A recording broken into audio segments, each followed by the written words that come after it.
Hey everyone, in this video I'll be testing these BORA Speedhorse Xt sawhorses. I'll be giving you my honest review as this is a non-sponsored video. Before I open these up, I'll give you guys a close-up. As you can see, these are the BORA Speedhorse Xt. This is the mechanism to release the legs. They're rated for 1,800 pounds each, which is a significant amount of weight. You can adjust the legs as well to go from 30-inch to 36-inch, and you can incorporate some 2x4s. As you can see right here, that notch is set out so that a 2x4 sits in there perfectly. And then you could connect the two sawhorses. On the top you have a abrasive kind of grip tape here, and as you can see there's holes drilled in, which we'll come back to later. Let's see how these work. So I've got the two sawhorses here.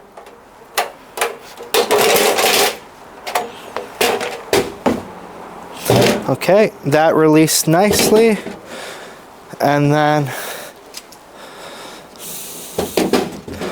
a little close up. That released really nice too. So there's our sawhorses, and that's how easy they are to set up. Now, if you can see here, another really nice feature, you can adjust the height of these. Simply just push down, and you can raise this whole thing up 6 inches. As you can see, if you want to work from up higher, you can, or you can keep the sawhorse down. So there's 6 adjustments for the height, starting at 30-inch, and it goes up to 36-inch. I've got the sawhorse flipped over because I want to show you a close-up of how this adjustment works. So as you can see, the legs have these notches in, and then there's an orange trigger. So if you push on it, it goes all the way in, and if you push, you can stop it at each different height level. So these actually work and adjust really well. So just like I showed, this is really easy to bring the legs back down to the stored height.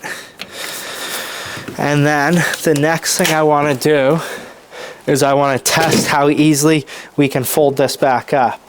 So on the side, there's these little triggers, and you pull them, and then the side goes up. Here's the other one, pull it, and just like that, it's locked in there. So that actually stores really nice as well. Here's the mechanism to release the legs. So you just grab it from the bottom, lift up, and as you can see, it just folded in. So then you can push those up, and they store right inside. Now this is a brand new sawhorse that I haven't used for work at all. As you can see, this leg fell out after I pushed it in. The mechanism that locks them in place is the same that releases them, and I'm not sure how well this will hold up, but it does seem to work really well, especially compared to cheaper options I've used previously. Now that we've got these set up, I want to test and put some weight on them. So, as you can see, 200 pounds. I can sit on here no problem. There is a little bit of side-to-side movement, but up and down feels really good. They're definitely solid. A cool feature about these sawhorses, you can take a standard piece of 1.5 inch wide lumber, and you can stick it in the sides here. Connects these sawhorses so they're one solid unit. It allows you to work and make this into a little bit more of a table. Let me show you something else we can do. These sawhorses have an abrasive top, which is really handy. If you stick material on, it's not going to slide around. It's going to hold on there, and then that's really handy for laying out measurements because your board's not going to slide. You can lay out your measurements really nice like that. Here's a little bit of a close-up. This is really grippy, and as you can see, it holds onto the material so it won't be moving around. Another feature here, you can see how there's pre-drilled holes. There's 8 of them on top of the sawhorse. So what we can do is take a scrap 2x4 and screw it to the top of the sawhorse. This way we can cut and not have to worry about cutting into that. To screw these boards on, I'm going to be using 1-inch wood screws. I'm putting 2 screws into each board. Now, if you want to do this exact same thing, I cut these 2x4s at 36 inches, which is the length of the top of the sawhorse. And the reason I'm only putting 2 screws in is because I want to be able to easily remove these and not have to worry about taking out a bunch of screws. Now that I've got this wood on top, I can use it as a surface to cut on, and I don't have to worry about cutting into the sawhorse. As you can see, this way when I cut, I can cut into the wood.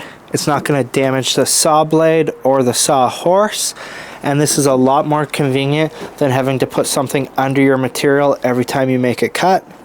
Now, you could put whatever length material that you want into the side of the sawhorses. Here, I'm using 2x4s that are 8 feet long, and this really ties it all together and gives you a really nice workbench, work table, or cutting area. The way I have this set up with the 2x4s on top, the 2x4s on the side, it's perfectly lined up. So as you can see, this is perfectly flat. So we actually have a giant work area here that you could put a full 4x8 sheet on. You could cut it. You don't have to worry about cutting into the sawhorse at all. And it is super heavy duty. It's going to shift together as one unit. This is actually really impressive for working with big items or some heavy pieces of lumber. That's my initial review and tests on these BORA Speedhorse sawhorses. Honestly, they seem really good. Tons of cool features, but they do cost quite a bit. I believe the Speedhorse Xt is about $100 per sawhorse. So you're looking at around $200 here. That might be a little expensive for most people, but I do think the quality is worth that price, especially if you're doing a lot of work. There's a lot of cheap sawhorses that just suck. They fall over. They're a pain to work with. And then you can build heavy duty ones, but the problem is they don't fold up and store nice and small like these ones do. Overall, I'm pretty impressed with these, and I'm definitely going to be using them a lot. Maybe I'll make a follow-up video 6 months from now to show you how they've held up to a lot more work. Thank you guys all for watching. If you have any questions, leave them down below.